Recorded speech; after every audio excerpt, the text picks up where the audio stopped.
नमस्कार दोस्तों, स्वागत है आपका हमारे YouTube चैनल जीके ट्रैकर पे। देखिए फ्रेंड, आज के वीडियो में हम बात करेंगे जो हमारी एक सीरीज है Uttarakhand GK book wise MCQ series, जिसमें हम हिमांशु कफलटिया जी की जो पुस्तक है a comprehensive study of Uttarakhand, उसको एमसीक्यू के फॉर्मेट में कवर कर रहे हैं। ये हमारी इस सीरीज की चौथी क्लास हम यहाँ पे कवर करेंगे और वहीं से आगे चलेंगे जहाँ हमने लास्ट वीडियो में छोड़ा था। तो चलिए दोस्तों, आज के वीडियो को शुरू करते हैं। आज का हमारा पहला सवाल है, कार्तिकेयपुर राजवंश के इतिहास को जानने का सबसे मुख्य साक्ष्य पांडुकेश्वर ताम्रपत्र है। इस राजवंश के पहले परिवार का संस्थापक कौन था? देखिए, कार्तिकेयपुर राजवंश उत्तराखंड का पहला ऐतिहासिक राजवंश इसे माना जाता है। ठीक है, इसकी जानकारी के जो इंपॉर्टेंट सोर्स हैं वो इसके हमें जो ताम्रपत्र मिले हैं अलग अलग जगहों से मिले हैं, बागेश्वर से मिले हैं, कंडारा से मिले हैं, पांडुकेश्वर, बैजनाथ, इन सब जगहों से मिले हैं। इनके ये ताम्रपत्र किस लिपि में लिखे गए हैं? तो कुटिला लिपि में ये ताम्रपत्र लिखे गए हैं। इस राजवंश के तहत शुरुआती राजाओं जो शुरुआती 350 साल तक शासन करते हैं, उसमें 3 परिवार के 14 राजा शासन करते हैं। इन 3 परिवारों में जो पहला परिवार था, उस परिवार का संस्थापक बसंत देव था। तो ऑप्शन सी सही उत्तर होगा। जो द्वितीय परिवार था, उस वंश का संस्थापक निंबर देव था और तीसरा परिवार जो था सलुणा आदित्य वंश, उस वंश का संस्थापक इच्छर देव को माना जाता है। ठीक है, अगला, निम्न में से किस शासक को कत्यूरी राजवंश का सबसे महान शासक माना जाता है? तो कार्तिकेयपुर राजाओं में सबसे महान राजा या कत्यूरियों का सबसे महान राजा किसे माना जाता है? ये माना जाता है ललित देव को या ललित सूर्यदेव को। ऑप्शन ए आपका सही आंसर होगा। सबसे ज्यादा ताम्रपत्र हमें इसी के मिले हैं। जो यह ललित सूर्यदेव था, यह ईष्टगण देव का पुत्र था। जब कत्यूरी राजवंश में दूसरा परिवार सत्ता में आता है, निंबर देव का परिवार, तो निंबर देव के पुत्र का नाम था ईष्टगण और इसी ईष्टगण के पुत्र का नाम था ललित सूर्यदेव। ठीक है, इसके भी हमको कई सारे शिलालेख ताम्रपत्र मिले हैं और सबसे ज्यादा इसी के मिले हैं। ठीक है, ह्वेनसांग के अनुसार शत्रुघ्न राज्य की भौगोलिक स्थिति क्या थी? ह्वेनसांग जब यहाँ पर आया तो उसने कई सारे स्थानीय राजाओं का उल्लेख किया, जिसमें वो शत्रुघ्न राज्य के बारे में बताता है, ब्रह्मपुर राज्य के बारे में बताता है और स्वर्णगोत्र राज्य के बारे में बताता है। शत्रुघ्न राज्य के बारे में उसने कहा कि यह इसकी उत्तरी सीमा हिमालय और इसके बीच से यमुना नदी बहती थी। यानी यह जो शत्रुघ्न राज्य था, इसके उत्तर में हिमालय है और इसके बीच से यमुना नदी होकर बहती है। यह विवरण उसने शत्रुघ्न राज्य के बारे में दिया है। गंगा नदी इसके पूर्व से होकर बहती है, ये भी हमें ह्वेनसांग ने बताया। इसके बाद वो ब्रह्मपुर राज्य का उल्लेख करता है कि यहाँ पर उस समय ब्रह्मपुर राज्य सबसे बड़ा राज्य था। गंगा नदी इसके पश्चिम में शुरू होती है और पूर्व में जाकर बहती है। ठीक है, और इसी ब्रह्मपुर के उत्तर में एक और राज्य है जिसका नाम है स्वर्णगोत्र राज्य। इसके बाद वह गौविशाण राज्य का भी उल्लेख करता है कि ब्रह्मपुर राज्य के दक्षिण में जो है गौविशाण राज्य स्थित था। ठीक है, अगला, कार्तिकेयपुर राजवंश के किस राजा ने अपने साम्राज्य का विस्तार कुमाऊं और गढ़वाल दोनों क्षेत्रों में किया था? अब देखिए, ये वाला सवाल आपसे एक अलग तरीके से पेपर में पूछा जाता है। आपने देखा होगा एक सवाल कई बार आता है कि कौन सा कार्तिकेयपुर राजा था जिसने पूरे उत्तराखंड को एक सूत्र में बांधने का प्रयास किया। एक सूत्र में बांधने का प्रयास का मतलब है कि उसने दोनों जगहों पर, गढ़वाल में और कुमाऊं में, एक ही सत्ता स्थापित करने का प्रयास किया। यानी कि अपने साम्राज्य का विस्तार उसने दोनों जगहों पर करने की ट्राई करी थी। तो वो कौन हो जाएगा? ईष्टगण देव हो जाएगा। ऑप्शन बी सही उत्तर होगा। ठीक है, अगला, एक हथिया देवाल जो पिथौरागढ़ के थल के निकट स्थित है का निर्माण किस चंद शासक के द्वारा करवाया गया था? तो देखिए, एक हथिया देवाल जो है ये पिथौरागढ़ में है और इसका निर्माण बाज बहादुर चंद के काल में हुआ है। ऑप्शन बी सही आंसर होगा। इसका निर्माण कहा जाता है कि जो इसको बनाया गया था वह एक हाथ वाले शिल्पकार ने इसे एक ही रात के अंदर बना दिया था, जिस वजह से इसे एक हथिया देवाल कहते हैं। ठीक है, पिथौरागढ़ का एक हथिया देवाल किस विश्व प्रसिद्ध मंदिर की स्थापत्य शैली पर आधारित है? तो देखिए यह जो मंदिर है, एक हत्या देवाल है, यह किस मंदिर की शैली पर बना हुआ है, किसके जैसे है? ये हमारा जो एलोरा का कैलाश मंदिर है इसके जैसे है।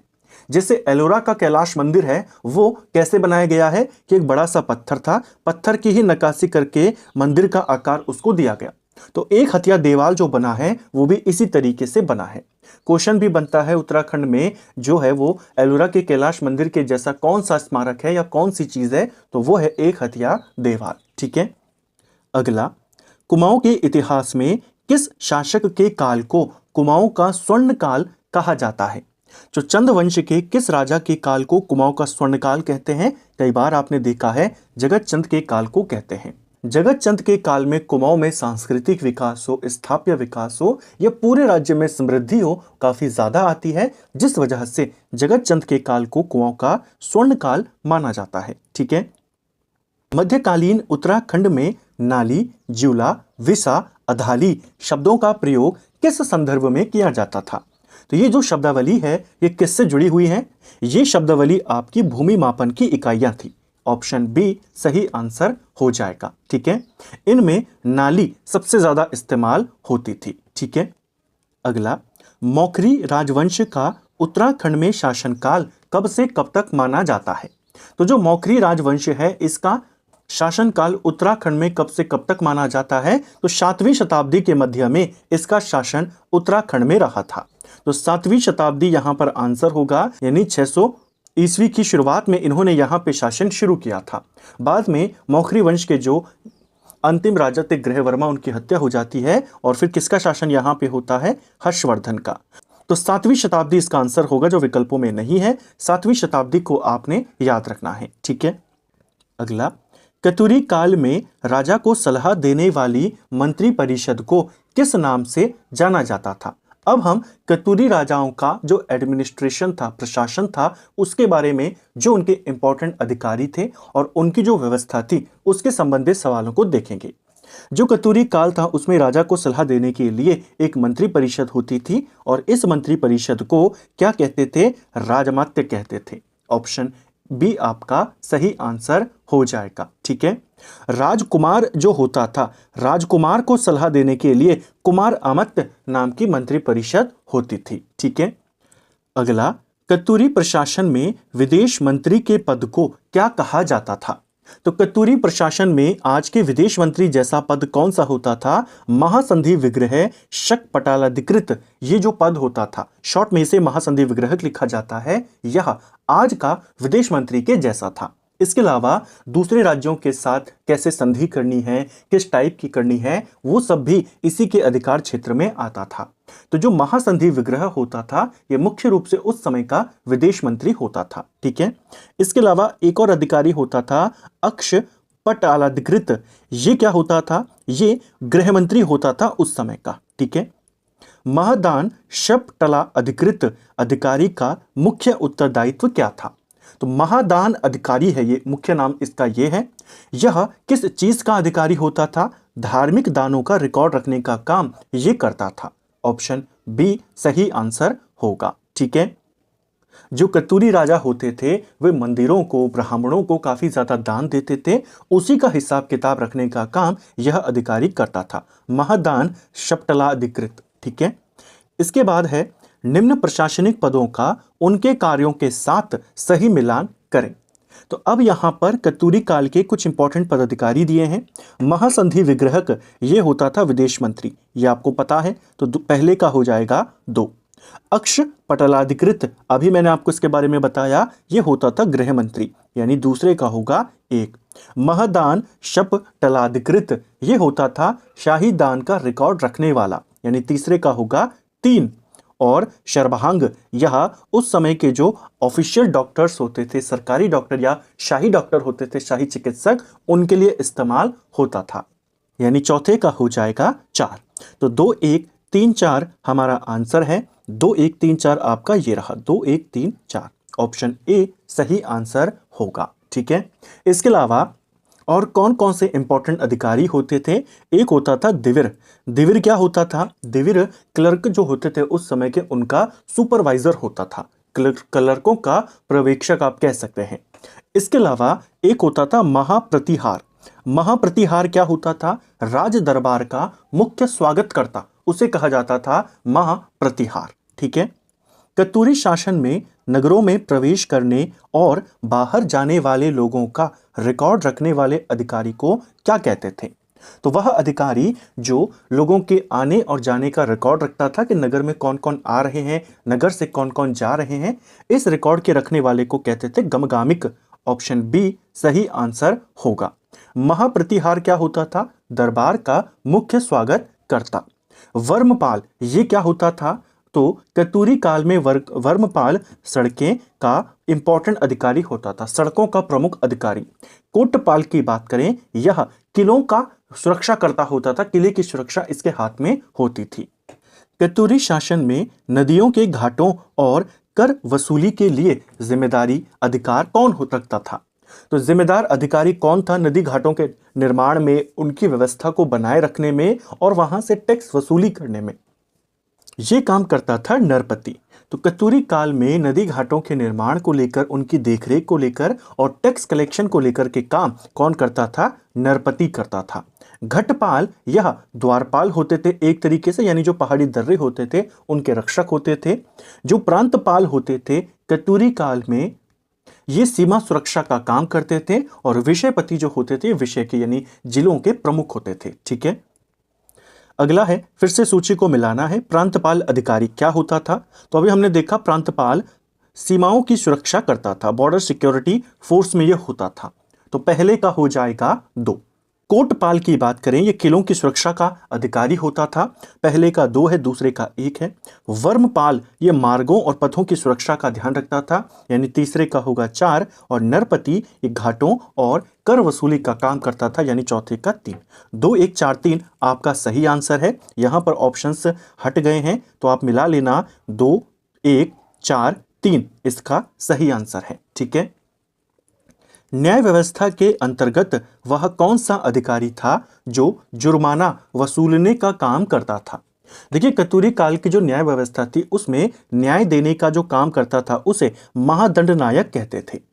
महादंड नायक लोगों को न्याय देता था। अगर उसने किसी पर जुर्माना लगा दिया, उस जुर्माने को वसूलने का काम दश अपराधिकी करता था। दश अपराधिकी भी इसको लिखा गया है। ऑप्शन बी सही आंसर होगा। जुर्माना वसूल करने का काम इसका होता था।